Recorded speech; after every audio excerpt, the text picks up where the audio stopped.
అంతటి రాయలవారు అలసాని పెద్దన కనపడితే మదపుట ఏనుగు మించి కిందకి దిగి చెయ్యిచ్చి పైకెత్తి ఏనుగు మీద కూర్చోబెట్టుకుని ఇంటి దగ్గర దింపేవట్ట. మనుచరిత్ర తెలుగులో మొట్టమొదటి ప్రబంధాన్ని ఆయన రచించి గొప్పగా చెప్పుకున్నాడు. నేనే ఆంధ్ర భాషలో మొట్టమొదటి ప్రబంధాన్ని రచించాను అని చెప్పుకున్నాడు.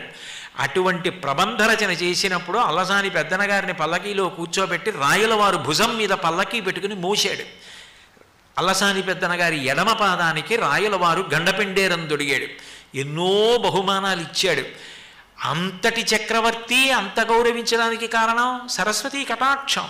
ఒక్కొక్క పద్యం అలా రాశాడు. అటజని కంచ భూమిసురుడంబర చుంబిశిరస్సర ఝరీపటల ముహుర్ముహుర్లుటద భంగ తురంగ మృదంగ నిస్వన స్ఫుటనటనానురూప పరిపుల్ల కలాప కలాపి జాలమున్ కటక చరత్కరేణుకర కంపిత సాలము శీతశైలమున్. ఆ ఒక్క పద్యాన్ని అనుకరించాలని ఎంతమంది ప్రయత్నించారో తర్వాత